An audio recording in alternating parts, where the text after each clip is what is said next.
Be my child's dad for one day. Marcus Reed stared at the woman standing in front of him. For several seconds, he wasn't sure whether she'd actually said it. The coffee shop around them continued buzzing with conversation, cups clinking, and the hiss of the espresso machine. But Marcus heard none of it. I'm sorry, he finally asked. The woman swallowed. Please.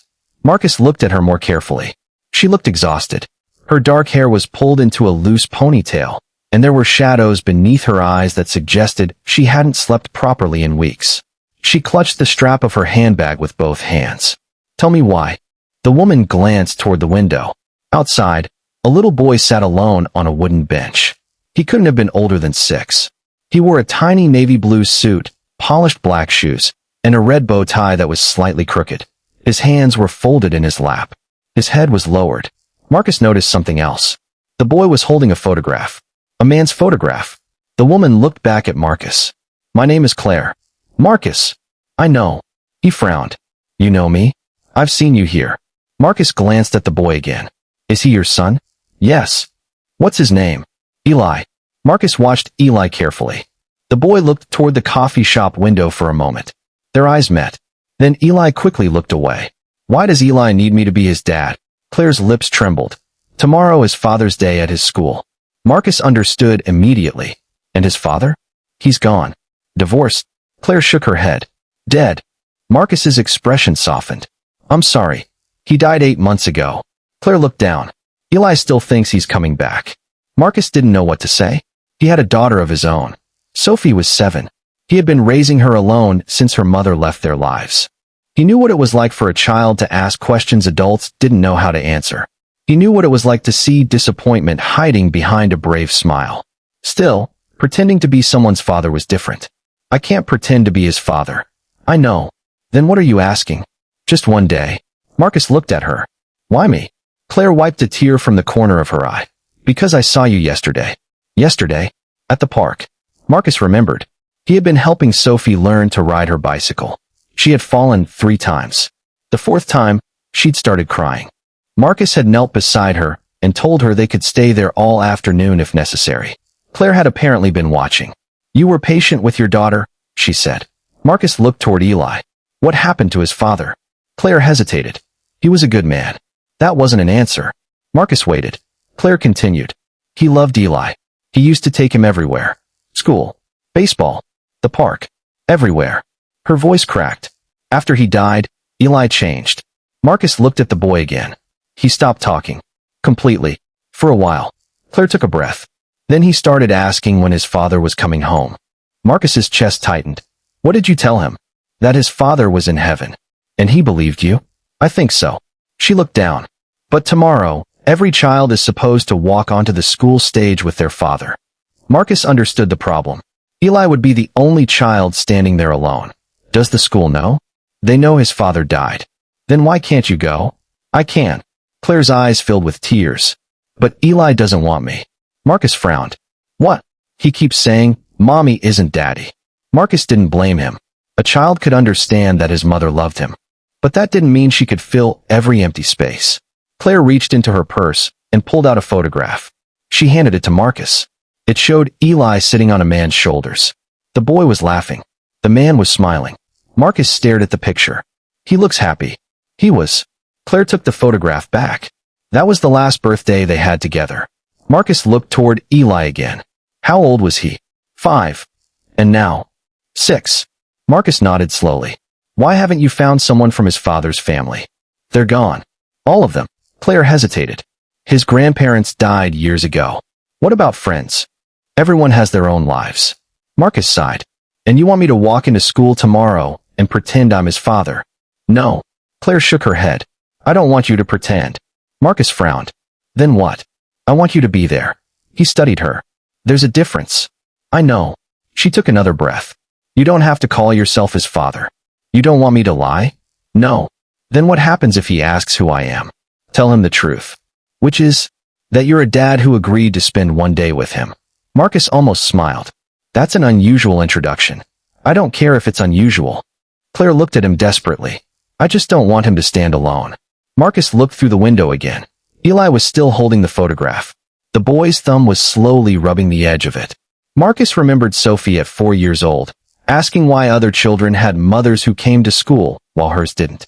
He remembered sitting on her bedroom floor and trying to explain things he didn't fully understand himself. He remembered promising her that she would never have to wonder whether he would show up. Now he was looking at another child who needed someone to show up. Marcus sighed. Okay. Claire's eyes widened. Really? One day. She covered her mouth. Thank you. But I have conditions. Anything. I won't lie to Eli. Okay. I won't tell him I'm his father. Okay. If he asks questions, I answer honestly. Claire nodded. Absolutely. And if he doesn't want me there, I leave. Claire hesitated. Okay. Marcus stood. One more thing. What? Don't make me a hero. Claire blinked. What? I'm just a man showing up for a kid. She smiled through her tears. That's exactly why I asked you. Marcus glanced toward Eli. Can I meet him? Claire nodded. They walked outside. Eli looked up when they approached. Claire crouched beside him. Eli, this is Marcus. The boy stared at Marcus. Hi. Hi, Eli. Eli looked at his mother. Is he coming tomorrow? Claire nodded. If he wants to. Eli looked back at Marcus. Do you want to? Marcus crouched so they were at the same height. I think I'd like to. Eli studied him. Do you have kids? I do. A boy. A girl. How old? 7. Does she like school? Marcus smiled. Sometimes.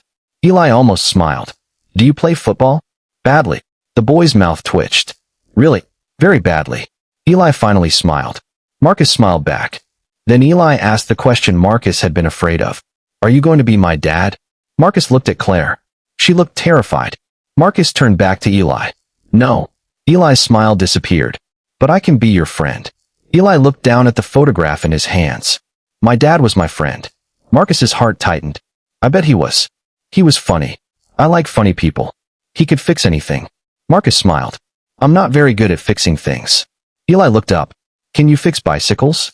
Sometimes. My dad taught me. Marcus nodded. Then maybe you can teach me. Eli stared at him. Then, slowly, he held out his hand. Marcus took it. The boy's fingers were tiny. Warm. A little shaky. Okay. Marcus smiled. Okay. They walked toward the car together. Marcus didn't know what would happen tomorrow. He didn't know whether Eli would enjoy the ceremony. He didn't know whether the boy would feel worse afterward. And he certainly didn't know that the simple request to be present for one day would soon uncover a secret about Eli's father that would put all 3 of them in danger. For now, though, Marcus only knew one thing. A little boy had asked him to show up. And Marcus had said yes. The next morning, Marcus arrived at Claire's house at exactly 7:30. He had barely parked when the front door opened. Eli stood there wearing the same navy blue suit. His bow tie was straight this time. Marcus smiled. Ready? Eli nodded. Did you bring your daughter? Marcus shook his head. She has school. Eli looked disappointed. I wanted to meet her. You can another day. Eli smiled. Okay. Claire came downstairs carrying a small backpack. She looked nervous. Marcus noticed immediately. You okay? She nodded. Just nervous. About the ceremony? About everything. Marcus didn't ask further. Something about her expression told him there was more to the story. They drove to the school. Eli sat in the back seat. For most of the ride, he was quiet. Then he suddenly asked, Marcus. Yeah. Do you think my dad would be proud of me? Marcus looked at him through the rearview mirror. Absolutely. How do you know? Because you're wearing a bow tie. Eli laughed. My dad hated bow ties. Marcus smiled. Then maybe he'd be proud you wore one anyway. Eli laughed again. Claire watched them from the passenger seat. For the first time in months, she smiled. The school auditorium was already packed when they arrived. Children were sitting beside fathers, grandfathers, uncles, and older brothers. Some fathers were wearing suits. Others had clearly come straight from work. One man was still wearing a construction vest. Another had brought a baby who wouldn't stop crying. The atmosphere was warm and chaotic. Eli's smile disappeared. He squeezed Marcus's hand. What if everyone asks where my dad is? Marcus crouched. You tell them the truth. What if they laugh? They won't. What if they do? Marcus looked him in the eye. Then you come find me. Eli nodded. The ceremony began. Children were called onto the stage one by one. They gave flowers. They read poems. One little girl gave her father a drawing. Another boy presented his dad with a handmade card. Eli watched silently. Then his name was announced. Eli Carter. The boy froze. Marcus leaned closer. You don't have to go. Eli looked toward the stage. Then at Marcus. Will you come? Marcus nodded. Of course. They walked onto the stage together. The teacher smiled. Eli, would you like to tell everyone who came with you today? Eli looked at the audience. His hands trembled. This is Marcus. The teacher smiled. And who is Marcus? Eli looked at him. He's a dad. The audience chuckled gently. Eli continued. But he's not my dad. The laughter stopped. My dad died. The auditorium became completely silent. Eli looked down. I miss him. Marcus placed a hand gently on his shoulder. Eli took a breath. My mom said Marcus would come today. He looked at Marcus. And he did. The audience began applauding. Marcus felt his eyes burn. Eli smiled. Then they walked off the stage. Claire was waiting. She was crying. Marcus smiled at her. He's okay. She nodded. I know. But before they could leave, a man approached. He was tall, wearing a dark suit. He looked directly at Eli, then at Claire. Is this your son? Claire's face went white. Yes. The man looked at Marcus. And who are you? His friend. The man's eyes narrowed. I'm Detective Harris. Claire stepped backward. Marcus immediately noticed. You know him? Claire shook her head. No. The detective pulled out a badge. I'm investigating Daniel Calder. Claire's breathing stopped. My husband. Yes. Marcus looked at her. You told me he was dead. He is. The detective shook his head. We aren't sure. Claire's face drained of color. What do you mean? Daniel was reported dead 8 months ago after a highway accident. Yes. But the medical records don't match. What? The body was badly damaged. Claire nodded. I know. The identification was based on dental records. Claire stared at him. What are you saying? We found evidence that the dental records may have been altered. Marcus felt a chill. Eli was listening. Marcus immediately crouched beside him. Eli, go with your teacher for a minute. But, just for a minute. Eli reluctantly walked away. Marcus turned toward the detective. Explain. Detective Harris lowered his voice. We have reason to believe Daniel Calder may have survived. Claire covered her mouth. No. There was a witness who saw a man matching his description 2 days after the accident. Where? We don't know. Then why are you here? Because someone has been accessing accounts connected to him. Claire shook her head. That's impossible. That's what we thought. Marcus looked at Claire. Did Daniel have enemies? She didn't answer. Claire, she finally whispered. Yes. Who? He worked for a private security company. Marcus's expression changed. What kind of security? Corporate. The detective nodded. We found records showing he was investigating financial fraud shortly before he disappeared. Marcus looked toward Eli. Does the boy know anything? Claire shook her head. No. Suddenly, Eli came running back. Mom. Claire turned. What? There's a man outside. Marcus immediately stood. What man? Eli pointed toward the doors. That one. Marcus looked. A tall man in a dark coat was standing outside. He was watching them. The moment their eyes met, he turned. Marcus ran. He pushed through the doors and sprinted into the parking lot. The man disappeared between 2 cars. Marcus reached the street. Nothing. He turned back, then noticed something on the ground. A photograph. He picked it up. His stomach dropped. It showed Eli. Eli was standing between Claire and Daniel. On the back, someone had written, "You should never have brought him here." Marcus ran back inside. Detective Harris took the photograph. His expression hardened. Where did you find this? Outside. The detective immediately called for backup. Claire held Eli tightly. Marcus stared at her. You knew something like this could happen. Claire shook her head.